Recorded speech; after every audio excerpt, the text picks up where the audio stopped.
जय श्री सीताराम। श्री रामचरितमानस तृतीय सोपान अरण्यकांड। प्रसंग शूर्पणखा का रावण के निकट जाना, श्री सीता जी का अग्नि प्रवेश और माया सीता। खरदूषण का विध्वंस देखकर शूर्पणखा ने जाकर रावण को भड़काया। वह बड़ा क्रोध करके वचन बोली, तूने देश और खजाने की सुधि ही भुला दी। शराब पी लेता है और दिन रात पड़ा सोता रहता है। तुझे खबर नहीं है कि शत्रु तेरे सिर पर खड़ा है। नीति के बिना राज्य और धर्म के बिना धन प्राप्त करने से, भगवान को समर्पण किए बिना उत्तम कर्म करने से और विवेक उत्पन्न किए बिना विद्या पढ़ने से परिणाम में श्रम ही हाथ लगता है। विषयों के संग से सन्यासी, बुरी सलाह से राजा, मान से ज्ञान, मदिरा पान से लज्जा, नम्रता के बिना प्रीति और अहंकार से गुणवान शीघ्र ही नष्ट हो जाते हैं। इस प्रकार नीति मैंने सुनी है। शत्रु, राग, अग्नि, पाप, स्वामी और सर्प को छोटा करके नहीं समझना चाहिए। ऐसा कहकर शूर्पणखा अनेक प्रकार से विलाप करके रोने लगी। रावण की सभा के बीच वह व्याकुल होकर पड़ी हुई बहुत प्रकार से रो रो कर कह रही है कि अरे दशग्रीव, तेरे जीते जी मेरी क्या ऐसी दशा होनी चाहिए। शूर्पणखा के वचन सुनते ही सभासद अकुला उठे। उन्होंने शूर्पणखा की बाह पकड़कर उसे उठाया और समझाया। लंकापति रावण ने कहा, अपनी बात तो बता, किसने तेरे नाक और कान काट लिए। वह बोली, अयोध्या के राजा दशरथ के पुत्र, जो पुरुषों में सिंह के समान हैं, वन में शिकार खेलने आए हैं। मुझे उसकी करनी ऐसी समझ पड़ती है कि वे पृथ्वी को राक्षसों से रहित कर देंगे। जिनकी भुजाओं का बल पाकर हे दसमुख मुनि लोग वन में निर्भय होकर विचरने लगे हैं। वे देखने में तो बालक हैं, पर काल के समान। वे परम धीर, श्रेष्ठ, धनुर्धर और अनेकों गुणों से युक्त हैं। दोनों भाइयों का बल और प्रताप अतुलनीय है। वे दुष्टों के वध करने में लगे हैं और देवताओं तथा मुनियों को सुख देने वाले हैं। वे शोभा के धाम हैं। राम ऐसा उनका नाम है। उनके साथ एक तरुणी सुंदरी स्त्री है।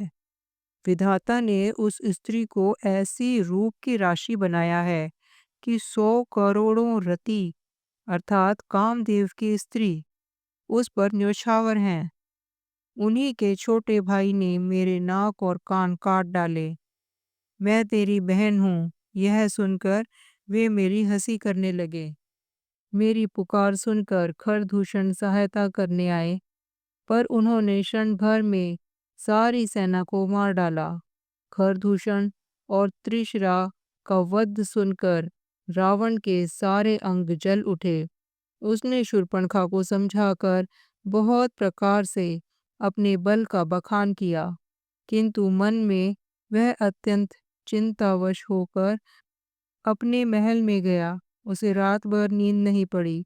वह मन ही मन विचार करने लगा, देवता, मनुष्य, असुर, नाग और पक्षियों में कोई ऐसा नहीं है जो मेरे सेवकों को भी पा सके। खरदूषण तो मेरे ही समान बलवान थे। उन्हें भगवान के सिवा और कौन मार सकता है।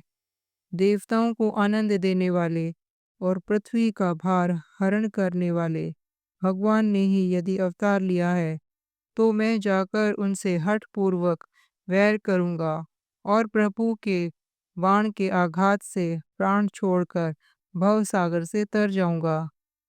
इस तामस शरीर से भजन तो होगा नहीं, अतएव मन, वचन और कर्म से यही दृढ़ निश्चय है।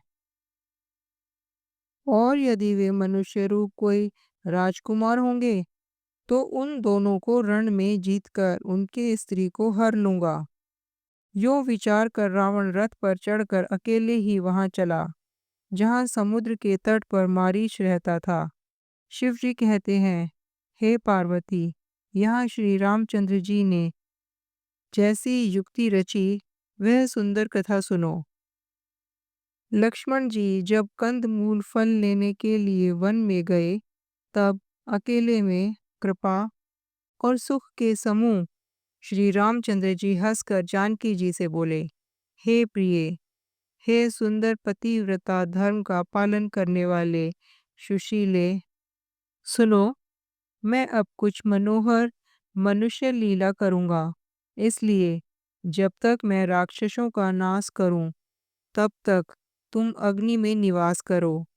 श्री राम जी ने ज्यों ही सब समझा कर कहा, त्यों ही श्री सीता जी प्रभु के चरणों को हृदय में धारण कर अग्नि में समा गईं।